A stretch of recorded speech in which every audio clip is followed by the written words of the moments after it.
The topics and opinions expressed in the following show are solely those of the host and their guests and not those of W4CY Radio, its employees, or affiliates. We make no recommendations or endorsements for radio show programs, services, or products mentioned on air or on our web. No liability, explicit or implied, shall be extended to W4CY Radio or its employees or affiliates. Any questions or comments should be directed to those show hosts. Thank you for choosing W4CY Radio.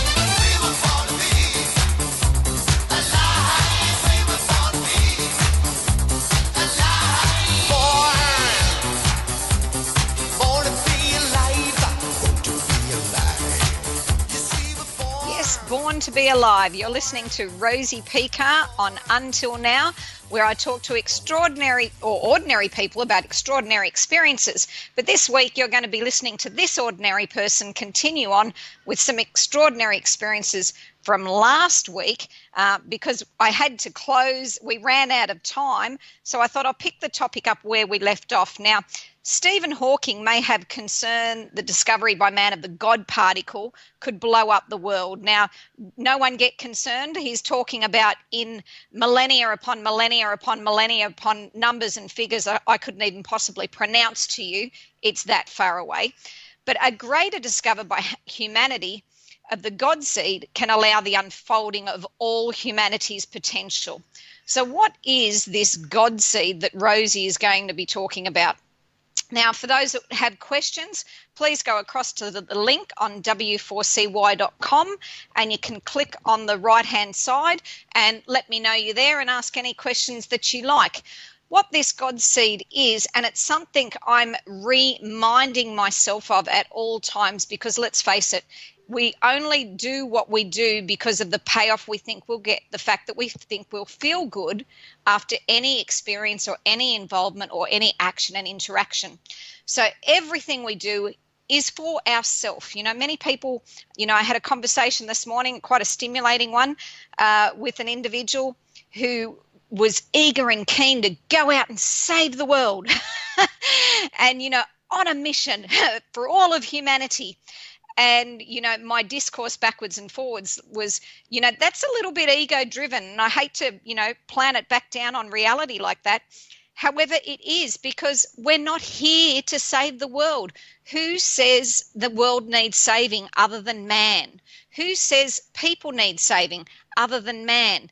Now, before we all jump on the high horse and go, oh, Rosie, do you not see the world around you? Remember, people, I was a cop. I was a cop for 8 years and investigator for another eight years. I've seen more reality than my eyeballs can ever unsee.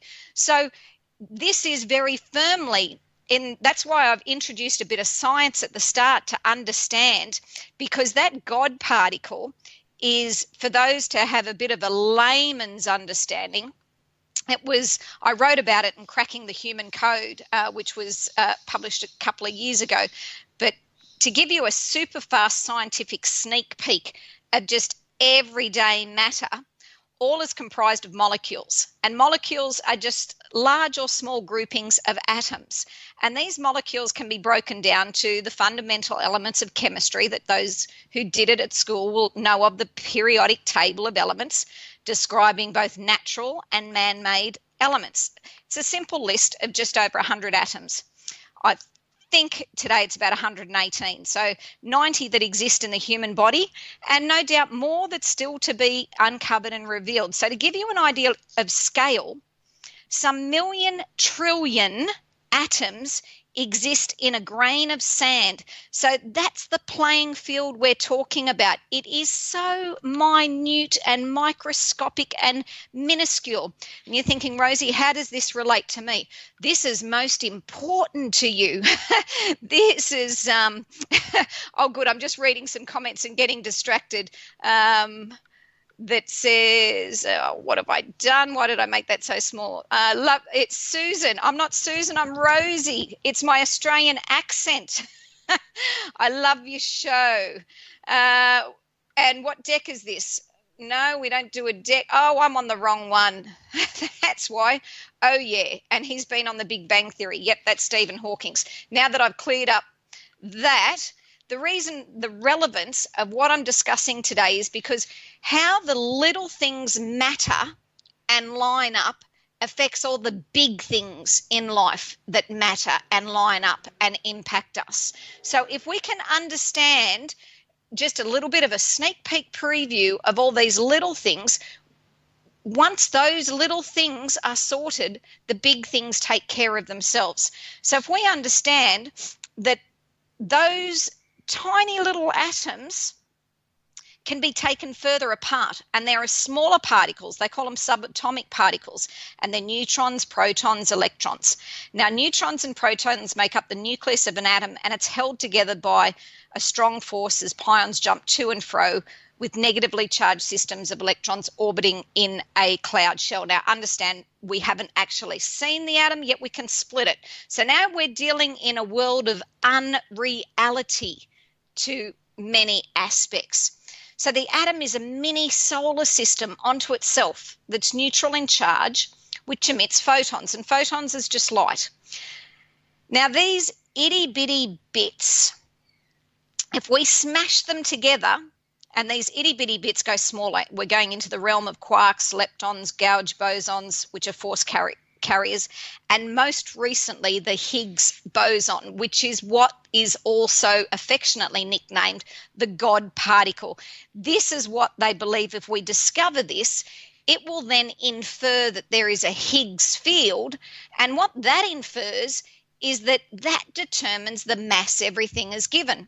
Now, you might be thinking, Rosie, how is this relevant to me? You know, I just want to get up each day and I want to have a nice day and I want to come across nice people and, you know, I want to live a life of enjoyment and ease and happiness.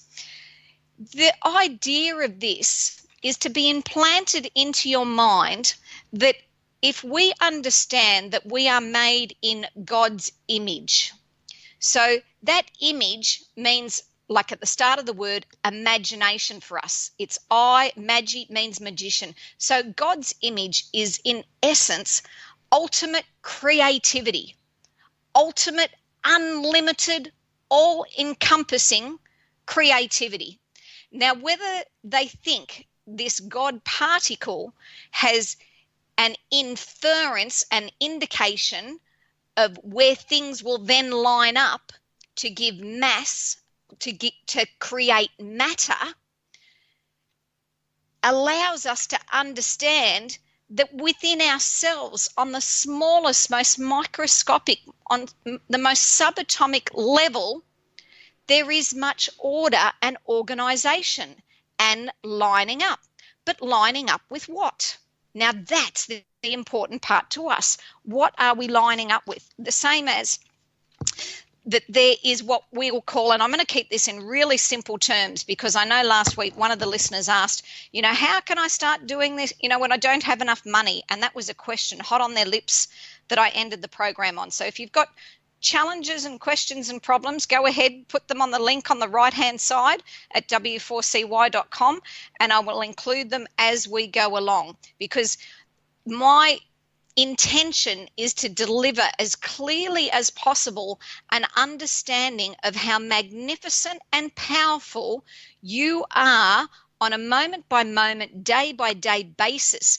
And if you can get a little bit of that nurturance to the Godseed within you, which is always with you, there is not one person, being, or any existence on the planet without that God seed. And I use the term seed so we can understand the analogy of it. And it's irrespective whether you're an atheist, whether you believe in Buddha, whether you have a different name for call it the universe. You know, language confuses and clouds the conversation that we can be having. You know, the words, the meaning behind the words is irrelevant. It's the essence of the understanding that will matter most. So even if we only get the gist of the words that I'm using as I seek to be as clear as I can to make the understanding as powerful to be able to access and utilize for your own benefit in every realm, in every dimension, in every state of being, no matter where you find yourself, who you find yourself with. If you can dial into it and dial it up, you will watch your reality be uplifted and elevated in an ongoing basis. So understand that our vision, we're made in God's image. And I'm going to use these words repeatedly so that they sink in, to understand that we don't know God's mind. People will say, oh, that's God's will. And it's like, how do we know God's will? We are not God. We are of God. We are a part of God. We are never separated from God. But that doesn't mean that I know the mind of God, just as I don't know the mind of any other individual. I can make assumptions, but, you know, for those of us that have had policing careers, we know assumptions can leave us flat on our face when we make the wrong ones. And it's gone down through history. You know, a lot of superstitions have arisen because of incorrect assumptions that are then enforced and are made rigid rules and regulations that the rest of humanity has to abide by. And then they attach a doctrine saying this is God's will. That I will disagree with wholeheartedly. And the reason I disagree with it is because each one of us has direct, clear, undiluted access to all that is, to that ultimate creativity, to that unlimited divinity. We each have divine access. Now, some of us are at Godseed stage, others may be demonstrating through our physical reality and through our existence and our example that that seed is flourishing, that it has become a plant. That plant is blossoming and blooming. That's the old saying, you will know them by their fruits. So some of us have allowed, in a sense, our physical reality, our external experiences to corrupt and to damage the seed is not correct, to not provide optimal or perfect conditions for the flourishing of that seed. So as one listener has asked, why did I click on that? Is that we may have access, but how do we move on it? Okay, well, this is the part. We're always best able to teach that which we're learning. So for myself, this is my own ongoing focus. And so I'm going to share my statement I made to myself to remind myself that I am made in God's image, as everyone listening to me is. God did not go, well, you're just going to get a little bit of this and not the rest of that. Now, I've prefaced this by saying none of us know God's mind, God's will, God's creativity. However, in accessing it, when we get aligned with what is God's will, we feel it. That is our access. That is how we move on things.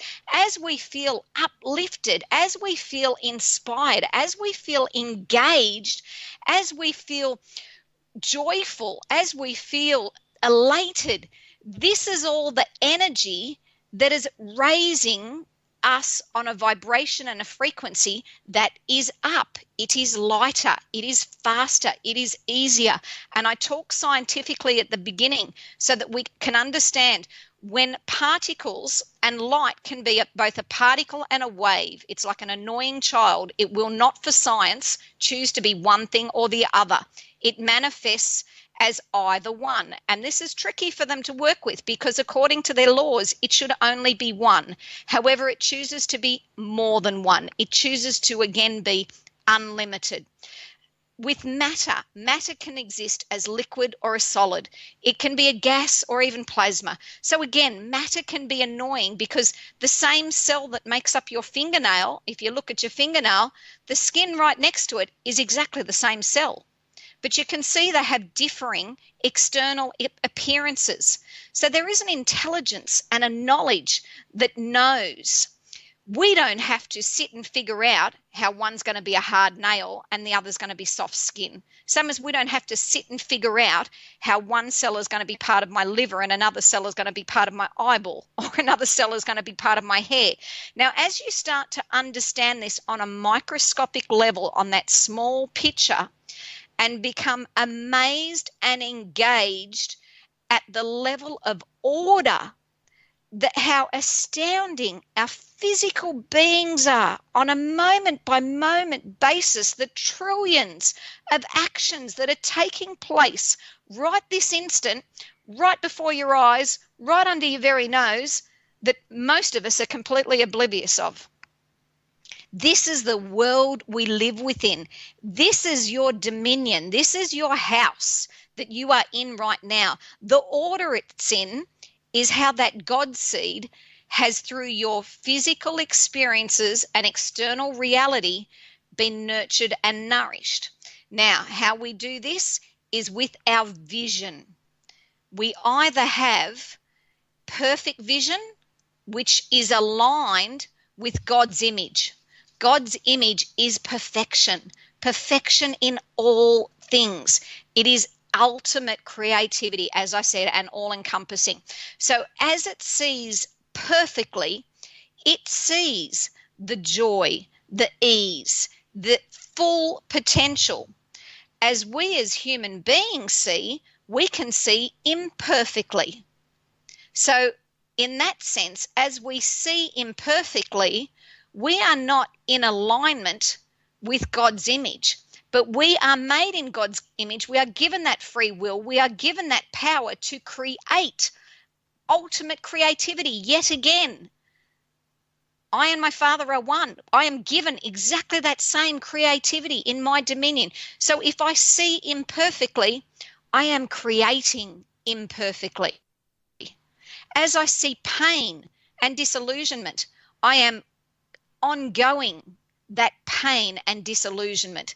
As I see difficulty and struggle, that imperfect vision, that holding the less than ideal to the forefront of my mind, is what is ongoing in my reality. So to put this in really simple terms, as we get up each day and we're distracted and we're caught up and we're, the circumstances that appear before us that we're continually observing, and as our thoughts are so distracted, our thinking becomes what's called discordant. It's no longer in accord, it's in discord. And when our thoughts are in discord, that discordant thinking leads to a discordant reality. So this is why I remind myself, and I use that word remind because it's in my mind. And that's where, in the old days, they used to send you to a shrink or psychiatrist and you'd talk about your problems and he'd say, oh, it's all in your mind. Well, that's the worst bloody possible place it could be because that's exactly where your externals, the environment you're living in, is created from. Everything is from within you. Everything is that you are thinking, that you are feeling. It is a self-based reality. You cannot think for another. You cannot breathe for another. You cannot live your life for another. So you can't go out and save the world for another. We do this for ourselves. So a very good question I've been asked by one listener is, how can we calm the discord? Well, this is the bit, my notes to myself, that I have utilized to remind myself, as I'm like everybody else, I get caught up, I get distracted, and it's only as I'm no longer feeling good that I remind myself that no longer have I got perfect vision, I've got imperfect vision. I'm running on distracted energy instead of focused energy. So that focus is my choice. What is it I am seeking to see? Because that old saying is very true. And that old saying, what ye seek, ye will find. So to seek simply means to look for. So what is it you are seeking? You will be finding. Now, when you're present with those that actually are masters, that it exhibits through every cell of their being, that their cells actually emit a higher frequency of light and energy that isn't present anywhere that I've seen, that being in their presence automatically uplifts your own energy. And that's what this discourse was with this individual this morning, is because they sought to be that type of presence to others, that others then may seek them out in order that they may be that uplifting essence and energy. My only challenge to that is I choose to empower people to not be reliant on anything outside of yourself, to not be reliant on anything external to yourself, because your true alliance is with everything you already possess. Your alliance is that God seed within that you are never without. It is, as you seek it, you will find it. As you focus on it, you are able to watch. And as you see and you watch the unfolding of it within yourself, and you have perfect vision then, because your focus is on the God seed. The God seed is like perfection. So when you look at a plant originally, that seed is in the dirt. Now you might think, well, the dirt's not a nice place, for any of us to be shoved down into. However, in one sense, that can be some people's reality. It can seem like all the grime, all the putridness, all the sludge and the grudge and the grime of some people's realities. It exists, here within our reality. It makes no difference for the seed. The seed is able to utilize wherever it's at in order to flourish. So as it starts to flourish, the first thing that seed does is it breaks free of that grime, of that sludge, of that reality. And it does it internally with a focus of all the information that is already contained within it. You don't have to put anything in you. You are not lacking in any way, not a single one of us. We came here with absolutely everything gifted to us from the outset. And as we are, it's like, my son mentioned he did a training recently in Taekwondo, and at the end of it, I was laughing so much as he was getting creamed by another kid. Now, my son is 9 and he's been doing Taekwondo for 5 years, so he's pretty capable. So when I say creamed, I mean, in Aussie vernacular, it means he was copping a flogging. And I was sitting there laughing my head off. Now, anyone would probably look over and think, nasty mother. How can she be watching her own child get a flogging at this other child's hands and find it amusing and entertaining? Well, the reason that I was laughing is because, A, I was admiring the skill of the other child who was very proficient. He was a great example of training in martial arts. And I was laughing because my son was now getting an education and a raising in awareness. And some will be laughing, going, oh, Rosie, you're a hard taskmaster. No, those that have listened to me for a while know I love my boy, wholeheartedly. My point is the fact of that anything that we perceive as weak only becomes stronger by our very acknowledgement of it, but rising above it. We rise above it by our acknowledgement that we are more than what occurred in the moment. So my son kept getting back up, and he kept getting back up, and he kept getting back up, and he was going back in. And I thought, that's it. So that's what I was laughing at. I thought, he is teaching others by his very example. Now, people might think, oh, that's not very spiritual. Well, everything is spiritual. Everything is non-reality before it's reality. So let's lose the meaning and that pious attitude to a particular word. We are all spiritual. We are all physical. We are all mental. We are all made in God's image. We are all so much more than we can begin to imagine. And thank God for that, because we didn't have to imagine us.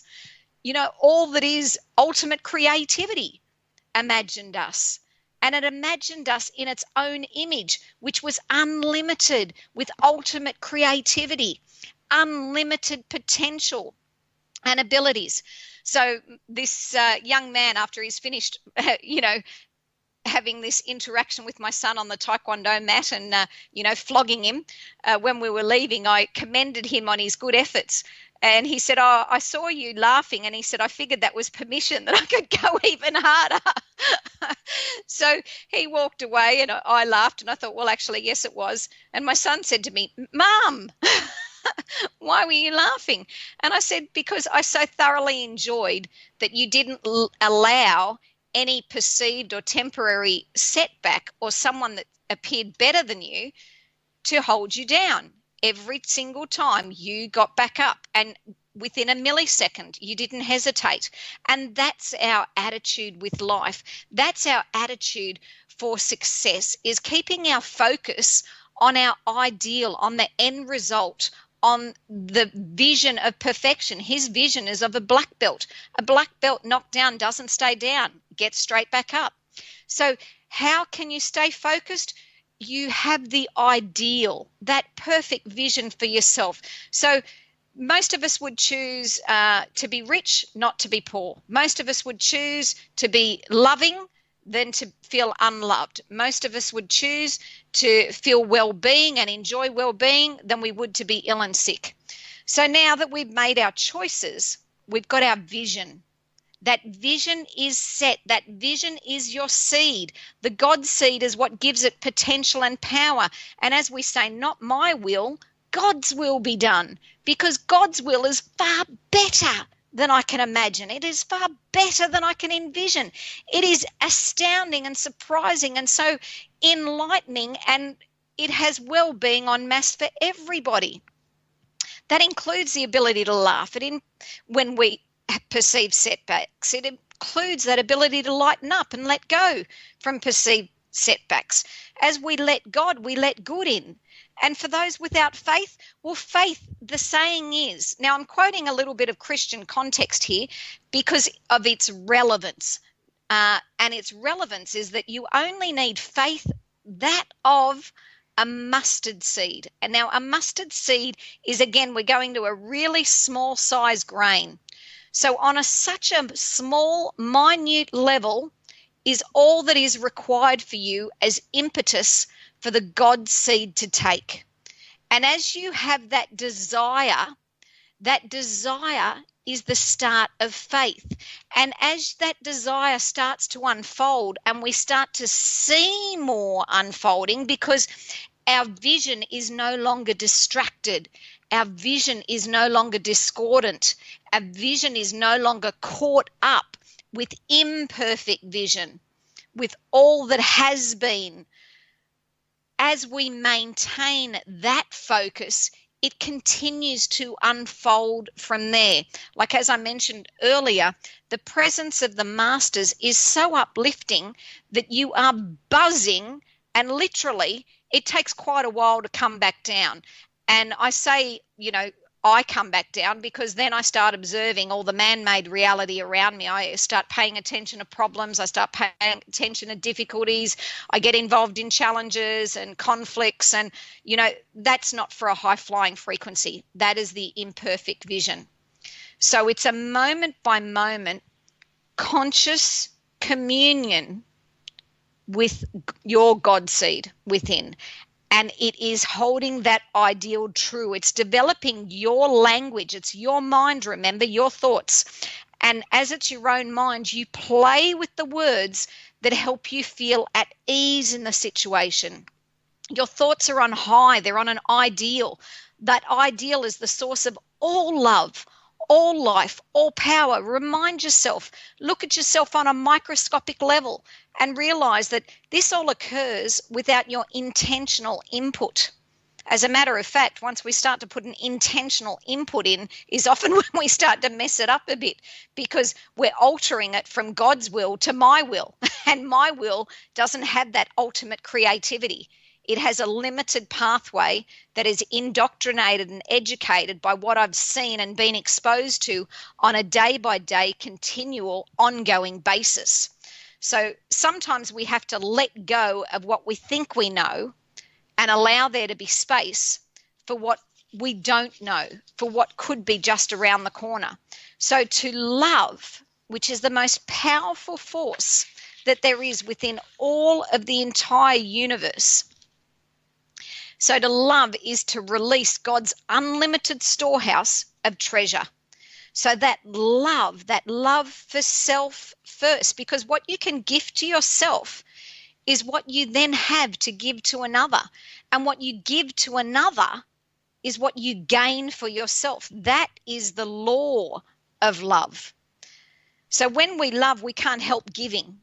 And as I said, what we give, we gain. So we pinch this off. We do this through a trained perspective.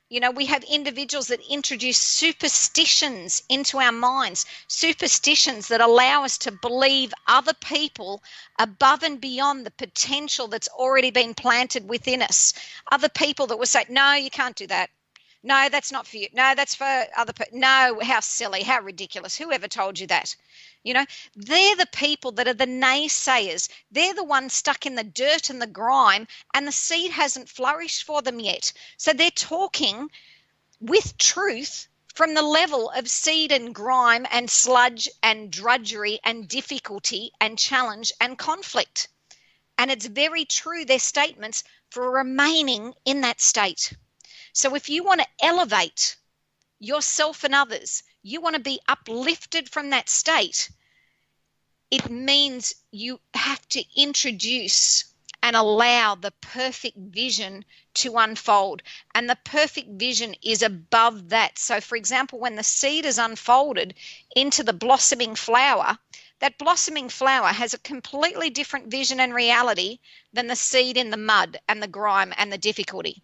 But that seed, in order to be the blossoming flower and give forth its perfume and receive, those magnificent sun's rays, yes, I'm using an analogy because then you can relate it to any circumstance and any difficulty in your life with your own words and language. So I am seeking to make this as clear and simple and not convoluted and difficult to those listening as I possibly can. The seed first must break through its own shell of self. So do not miss that point. If you do not break through that shell of self to discover what you currently don't know, you are dooming yourself to keep repeating the cycle of the seed. The seed contains all the information it needs in order to fulfill its ultimate potential. So that God seed within us is within each and every one of us. Some have developed it more fully than others, and they can manifest what we call miracles. Those miracles are only miracles to us because we haven't expanded our potential. The seed in the dirt looking at the flower blooming would be going, oh my God, that's so incredible and amazing. How did you do that? Oh, I had to break through my shell of self. Oh God, no, that's too hard. Oh no, that might hurt. Oh, that might be difficult. Oh, that's a lot of heavy lift. Oh, I think I'll just stay where I'm at. I think I'll just settle with the status quo. So as one listener's asked, so how do you form this idea to plant? Well, the planting is whatever you think of as your ideal for your reality, your own desires, your own dreams, your own goals, your own, thrills, that is your seed. It may not be what matches what I call my seed. I may have a different potential. It's like, one seed is a tomato plant, another one is a petunia. I'm not here to tell the petunia to be a tomato plant. We each have within us what is our natural unfolding of our full potential. And love seeks those outlets if it's not disturbed. And it only gets disturbed by discordant thinking. Love is the only force capable of bringing peace and prosperity to the individual. Love is the only force capable of bringing peace and prosperity to the community. And love is the only force capable of bringing peace and prosperity to a nation. So love, to me, I don't have to be a rocket scientist here to work out that that's the force that I wish to be in alignment with. I want to be aligned with. That's my perfect vision as opposed to my imperfect vision. So when we are seeing and thinking thoughts that leave us feeling that we're poorer for it, that we're in pain for it, that we're disturbed and distracted by it, that's just that we've lined ourselves up with. That's all aligned means, is we've put ourselves in sync. We've lined up with, so we're a perfect match to imperfect vision. Imperfect vision will create an imperfect reality. Perfect vision creates your perfect reality, and that perfect reality has already been envisioned for you beyond what you can possibly imagine, and you access and tap into it as you maintain your focus on it, and you do conscious, constant communion with that God seed. Your thoughts are on high. That high is your ideal. They're thoughts that are the same as source. Their thoughts on love, their thoughts on life, their thoughts on, feeling empowered. So try over and over and hold fast, knowing I will succeed. I do know the Christ lives within me. That's that same God seed. I do know ultimate creativity and ultimate omnipotent power lives within me. Otherwise, how did I get to be? You have access at all times, but your vision is your start point. And how do I get this inside me? It's already inside you. You don't have to, just as you didn't have to get the trillions of cells that comprise all of you together inside you, just as we didn't have to for I can't even say the numbers, the billions and trillions and quadrillions and however many zeros all around us that make up everything we see as manifest and real. Another question, does everyone have this? Every single person walking the planet has it. But the difference is, as I mentioned earlier, the seed is planted in all of us. Its level of development and unfolding is different within all of us. And it is different dependent on how we encourage and focus on that God seed. That develops our potential. As we develop our potential, I can use another analogy here and say you could sit down at a piano, and everyone has the ability to learn a piano. Even if you have no arms, arms can be created for you. You can still learn through instigating stimulus of the nerves to move those motor neurons that access the piano. There is so many unlimited ways of learning how to play a piano. The difference is, do you bother to? That is the only difference. There are those that this has become their ultimate desire. There are those that it's an interest.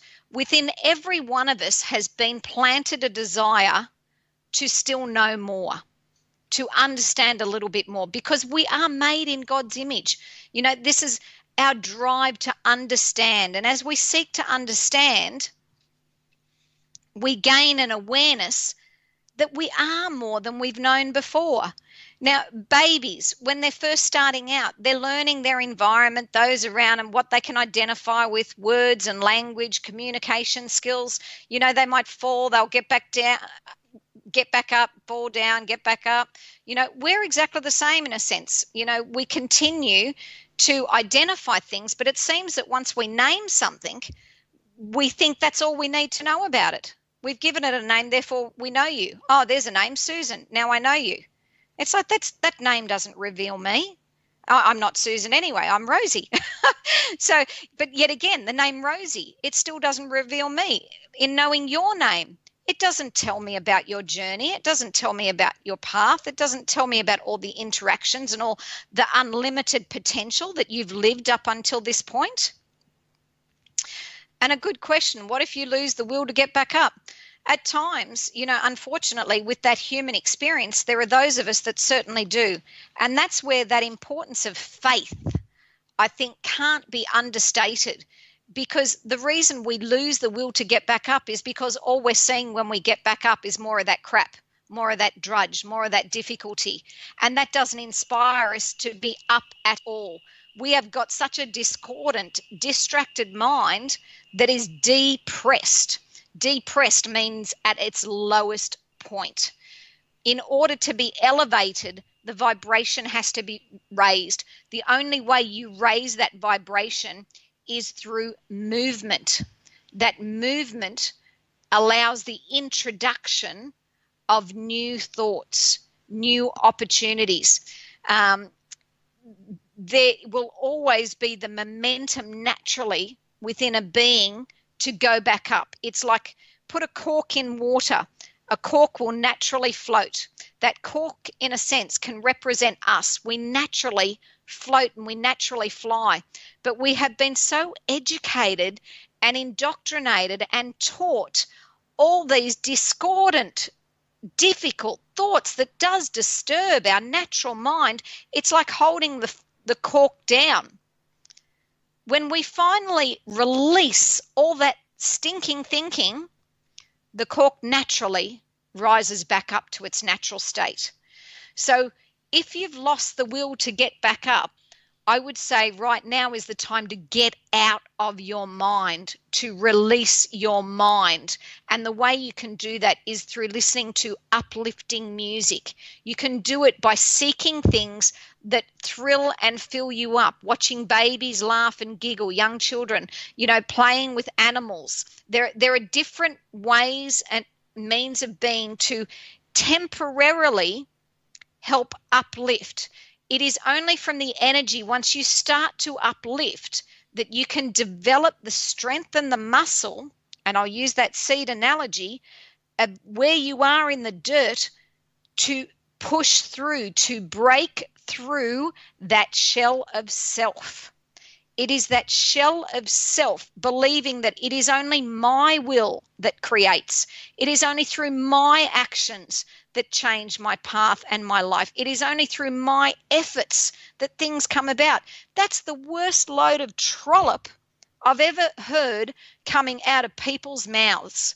It is not through their efforts, their individual efforts, that we have all that we see around us, that all that is us. How ridiculous and inane to put the weight of the entire universe and its creativity onto our own shoulders. It is not through my will. It is through my alignment, my freeing myself from my will and allowing God's will, allowing a greater force, love, allowing love's will. What would love do? We can't say what would God do because we are not that, but we know what Christ was. He was a living example. We know what Buddha is. Buddha is a living example. There are many other individuals. If we seek, you will find that are living examples to demonstrate to us of how we can lighten ourselves up. And as we lighten ourselves that little bit, we are then uplifted. We don't do the heavy lifting. And I guess that's the most depressing thought to many people, is that somehow their life and all their life path and all their life choices lay within their own hands. Oh my God, just the thought of it is depressing. It is not within your own hands, and thank God for that. Your thoughts, your direction, your intention, that's within your own mind. Yes, and that can be scary to some, because it's like, oh my God, holy crap, and I've been thinking all this day after day, week after week, month after month, year after year, and now you want me to change? I don't want you to do anything.